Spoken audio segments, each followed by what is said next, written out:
It was me. Susan, be quiet. Scotty's third wife had left him, and he came to visit us, and he made a pass at me.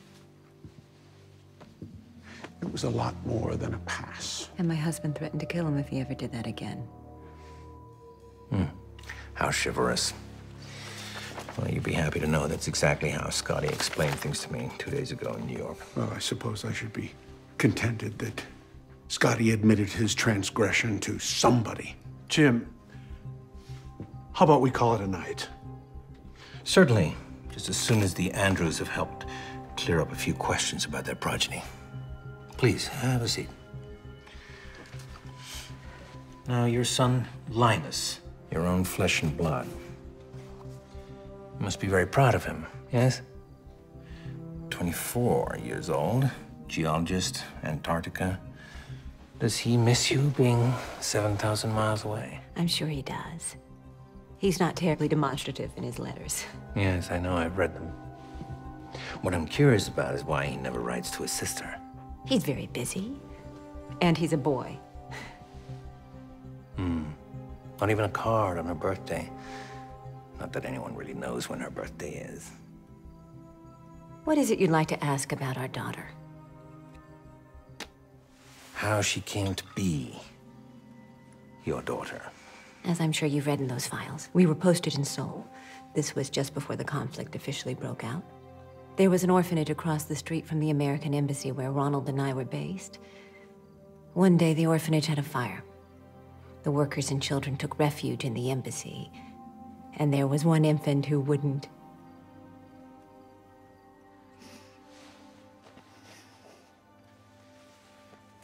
Stop crying. Until Susan held her. And she held her all day and into the night. And we agreed that this was something we would like to keep doing. Very touching story. Wouldn't you say so, Millard? Even for us old cynics? Is everything all right? Of course! Why wouldn't it be? What? Oh, when she was 3. Remember this one? Daddy. Yes, my little bean. If Daddy could spin his spaghetti on a fork, so could she. Oh, the spaghetti cyclone! Well, I'm not 3 anymore. No, you're not. But speaking of my childhood, I was wondering if you could tell me more about the orphanage where I came from. Whatever made you think of that? It was just something that came up in English class. A poem by Walt Whitman about how we're formed. I thought you were studying Hamlet. Yes. Well, Professor Hargraves is quite challenging. I heartily approve. Yes. So, the orphanage, it was... So, Madeline. Yes. Madeline. As you know, Ronald and I were stationed in Korea in 1950. I'm quite familiar with your files. You were both posted as attachés to the embassy, but in truth, were working for the agency, vetting North Korean scientists, hoping to convince them to defect before hostilities escalated. One of the targets we were given to assess was a chemist who specialized in persuasive coercion techniques. She now, washing the brain. But our analysis determined that the far better candidate for defection was his wife. Her name was Kyung Min. She wanted a better life in America for her and for her child. And for that, she was willing to photograph documents from her husband's lab. We would meet with her in a safe house.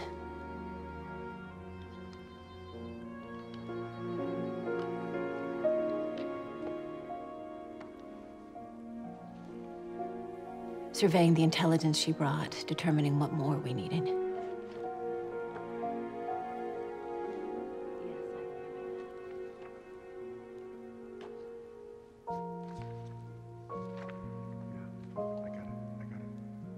She was not formally educated, but clearly quite brilliant.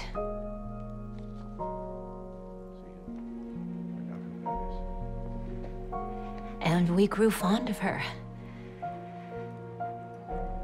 But unfortunately, there was a complication with her child. The baby came early and was breached. We couldn't bring her to a South Korean hospital. We weren't equipped to perform a C-section.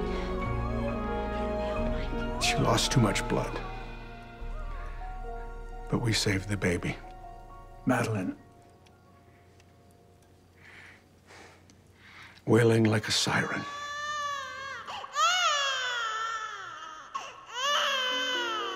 What could we do? We couldn't give her back to North Korea.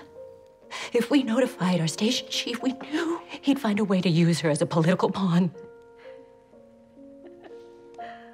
So in that moment, we agreed to honor the mother's wishes and raise the child in America and love her as her own.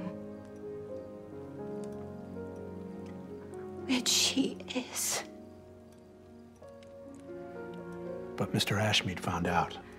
One of the secretaries at the embassy had helped us forge the adoption papers. Say she came from an orphanage. And Ashmead says he will send Madeline back to North Korea. Our child. We have no choice, Millard.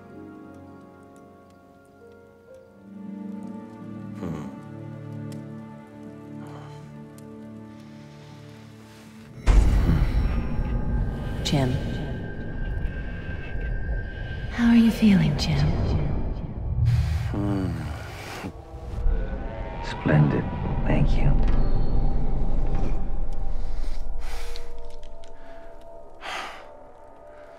My gosh. You are so beautiful. I don't think so, Romeo. Hey. I need to ask you a question, Jim, and it's very important that you answer me truthfully. Can you do that, Jim? It's a simple question. It's a simple question. Where is Frank Quincy? Frank Quincy. Frank Quincy. He's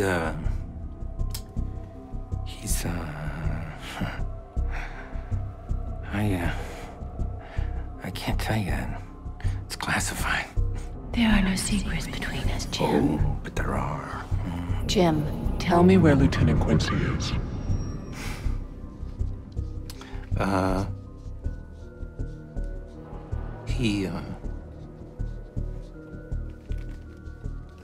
can't tell you.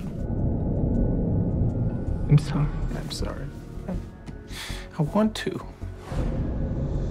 Susan. why don't you shut your eyes, Jim, and think very seriously about answering my questions. Okay.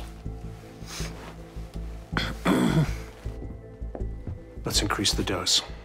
This isn't an exact science. We've no guarantee an increased dose will result in greater pliancy. It may knock him out. I mean, he clearly wants to talk, just not about Lieutenant Quincy. Let's engage him on another topic. Open your eyes, Jim. Millard is going to speak to you now. Millard is going to speak to you, and you're going to reply truthfully. Oh, okay. Do you understand? I understand. We know you've been keeping a good many secrets from us, Jim. Hello, Millard. Well, that's part of the job description, Millard. For the agency's chief mole hunter, secrets are a cumbersome necessity. Well, I have a secret to tell you. Oh.